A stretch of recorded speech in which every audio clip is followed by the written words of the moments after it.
Hello people of the beach club. Aujourd'hui en fait, c'est la vidéo que j'attendais vraiment de faire. Pires expériences amoureuses. J'étais pas sûre si vous alliez vouloir me partager ces expériences, si vous voudriez vous confier à moi, mais j'ai vraiment eu beaucoup de messages, je m'attendais pas à ça, j'en ai vraiment eu beaucoup, vraiment plus que genre pour ma vidéo, genre comment repérer un gars toxique, j'en ai eu comme beaucoup. Bref, en tout, j'en ai regroupé 10 pour aujourd'hui.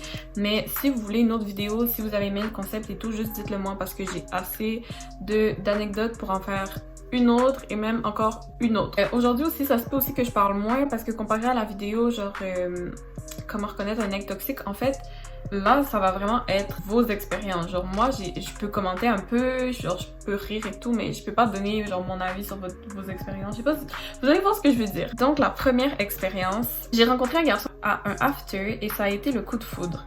Mais on habitait chacun à 2 heures de route de l'autre. On est resté en contact, on se textait, on était en appel souvent et j'ai fini par aller le voir. Une semaine plus tard, il a mis une story de lui et de sa femme avec qui il était depuis 6 mois.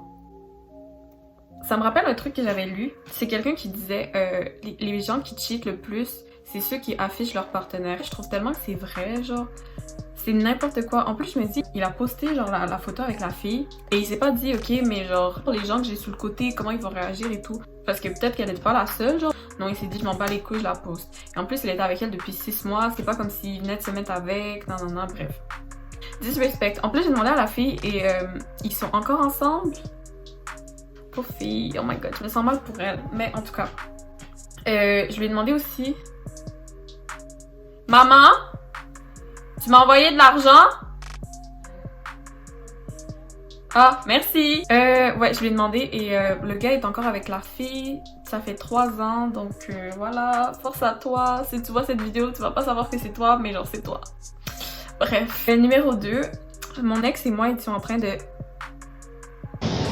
Où sont les baiseurs, les baiseuses professionnelles? Et il a essayé de me soulever. J'ai pas compris ce qu'il essayait de faire, donc il m'a laissé tomber et je me suis cassé la gueule. Honnêtement, je comprends pas. Comme pourquoi il t'a laissé tomber? Genre, c'est tellement une trahison. En plus, imaginez, vous êtes nus et genre vous vous pétez la gueule. C'est tellement gênant. Je sais pas comment j'aurais réagi. Je pense je me serais relevée. Non, j'aurais fait comme si j'étais morte. Par terre, nue. Mais non, je me serais relevée. Et j'aurais dit, je pense que c'est mieux qu'on se sépare suite à cet incident. Ça sera plus jamais pareil entre nous. Et en plus, pourquoi tu te laisses tomber? Même si tu comprends pas ce qui se passe, comme... Pourquoi tu... Oh, bref. Mais je lui ai dit, et je le pense, je lui ai dit, au moins il a essayé de te soulever, genre. Ça veut dire qu'il trouve pas que t'es grosse, genre. Vous voyez ce que je veux dire? Parce que si un gars se dit, ouais, elle est lourde sa mère, genre, il va pas essayer de te soulever. Vous voyez ce que je veux dire? Numéro 3, j'étais en train de faire le taf. Et sa daronne est rentrée plus tôt que prévu, donc j'ai dû me cacher à poil sur le balcon. Est-ce que cette histoire est vraie? J'imagine juste les voitures qui passent dans la rue et qui te voient nue sur le balcon, genre. Et j'ai tellement de questions par rapport à cette histoire-là, parce que on s'entend que la daronne est rentrée. Sur le coup, elle t'a pas vu parce que t'es sur le balcon, mais comment tu sors, genre? Surtout si t'es comme au... Je sais pas à quel étage t'étais, tu me l'as pas dit, mais si t'es au 10e étage, comment tu fais? Je comprends pas. Si tu regardes cette vidéo, s'il te plaît, genre explique-moi comment tu t'es tiré de cette situation, j'ai vraiment beaucoup de questions et genre j'essaie juste de comprendre comment t'as fait pour sortir nue et pour que la daronne te voit pas, genre. En passant, les gens qui kennent chez eux, là, qui habitent avec leurs parents, respect, I guess, parce que le niveau de stress que vous devez endurer, je sais pas comment vous faites. 4. J'ai été amoureuse d'un gars pendant 2 ans et physiquement, il y avait mieux partout, mais j'ai découvert qu'il ne m'a jamais aimée et qu'il en aimait une autre depuis le début. Cette histoire-là, je l'ai trouvée vraiment genre dégueulasse. Comme, honnêtement, comment tu fais semblant d'aimer quelqu'un pendant 2 ans? En plus, j'ai discuté avec la fille, en fait, le gars se trouvait à être genre un ancien gros, genre avant il était gros, il a perdu du poids et tout, donc comment je dirais ça? Il a eu une confiance qu'il n'avait pas avant. Mais bref, si j'ai bien compris, en fait, malgré sa transformation, la fille qu'il aimait, genre, voulait pas plus de lui. Donc, il s'est comme rabattu sur celle qui m'a envoyé l'histoire, mais je trouve ça vraiment dégueulasse. Genre, moi, si genre j'aime pas quelqu'un, si je les kiffe pas et tout, ça se voit tellement dans ma face et dans mon comportement. Les gens qui arrivent à faire semblant, comme pour moi c'est des psychopathes, genre comme... Comment tu fais semblant pendant toute une relation que tu kiffes quelqu'un? Genre c'est quoi ton problème? En tout cas, on a parlé et tout, je lui ai demandé ça a été quoi sa réaction par rapport à ça. Et elle m'a expliqué qu'en plus elle l'a genre appris pendant le confinement. Vraiment force à toi, tu mérites mieux, en plus elle est jolie et tout, genre il est trop con. Next! Numéro 5. Il m'a demandé pendant qu'on taillait si je pouvais lui licher l'anus.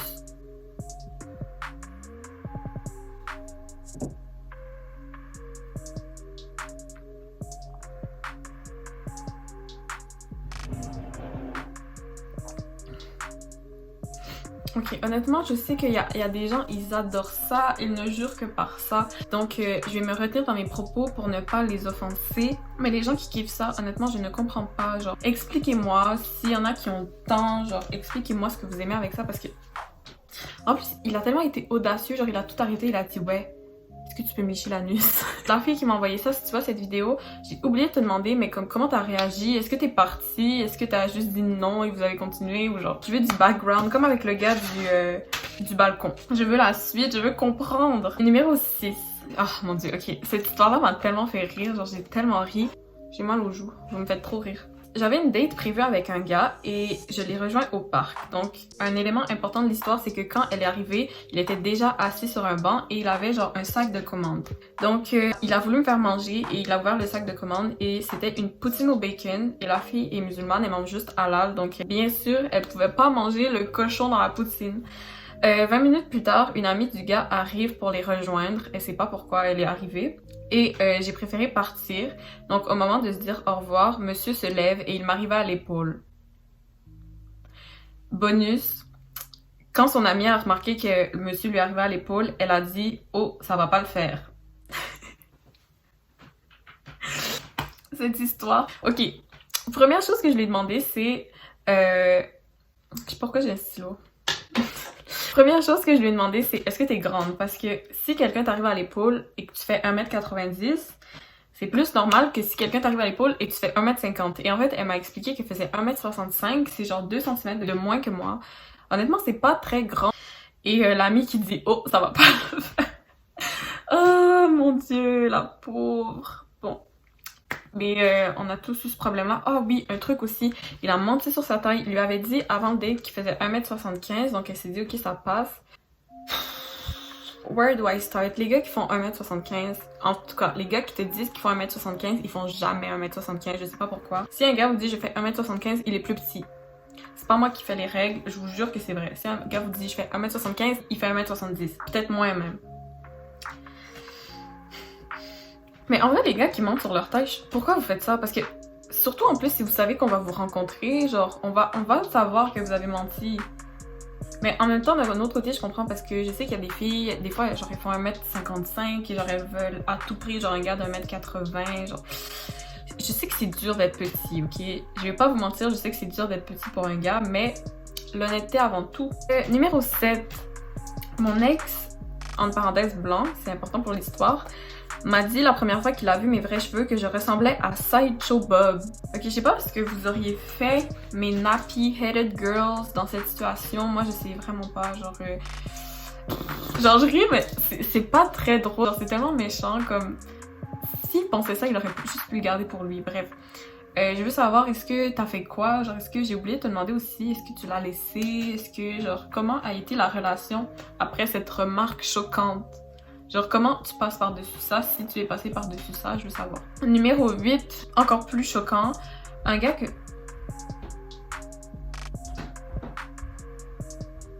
je fréquentais m'a dit « fucking nigger ». Niggers? En pleine face, et il a cru que ça me ferait rire. Je lui ai plus jamais reparlé. Ça, honnêtement, genre, ça m'a tellement choquée comme histoire, comme... Tu sais que tu sors avec quelqu'un de noir, tu lui dis fucking nigger comme si elle allait rire, genre. En plus, je vois tellement quel genre de gars c'est. C'est le genre de gars qui est là, non, mais je comprends pas pourquoi je peux pas dire nègre, c'est un mot comme un autre, nanana, nigger, blablabla. En tout cas, bref. Histoire suivante avant que je continue à m'énerver. Numéro 9. Une fois, j'étais sur le point de get in action avec un boy chez lui et quand il a sorti sa bite, j'osais pas regarder. Mais quand je l'ai touché, j'ai réalisé que c'était énorme et j'ai commencé à rire nerveusement pendant 5 minutes. Honnêtement, quand j'ai lu ça, je me suis juste sentie mal pour lui parce que imagine, genre, tu sors le bail, quoi. Et la fille, elle commence à rire pendant 5 minutes et tu sais pas pourquoi, genre. Tu l'arranges, tu rentres chez toi. Mais j'allais te demander de la fin de l'histoire, je pense qu'on veut pas le savoir finalement. On s'en doute un peu, mais ça m'a vraiment fait rire, honnêtement, comme ta réaction de rire pendant 5 minutes en mode...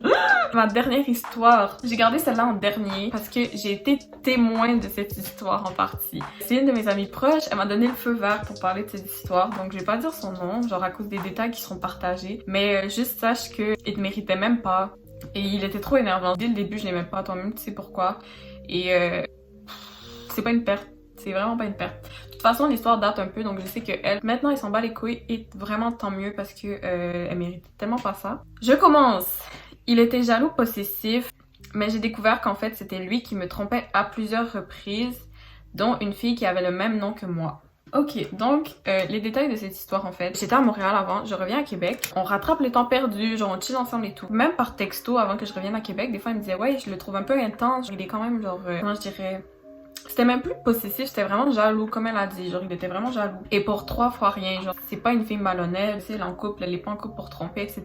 Et en fait, un scénario qu'on voit souvent, c'est que les gars qui sont vraiment jaloux, c'est eux-mêmes qui trompent. Je sais pas si vous avez remarqué, je sais pas si vous avez des expériences avec ça, mais genre...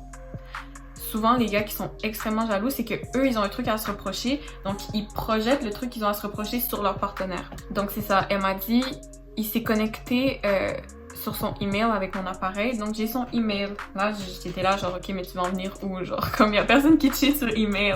Là, elle me dit, vu que j'ai son email, à un moment, j'ai pas pu m'empêcher de regarder, ça a été plus fort que moi. Vous voyez, genre, quand vous rentrez votre email pour vous faire un compte sur des sites, genre, exemple, Facebook, avant, ils faisaient ça, maintenant, je pense qu'ils le font plus. Mais genre, ils vous envoyaient vos notifications par email aussi. Elle a vu une notification Badoo.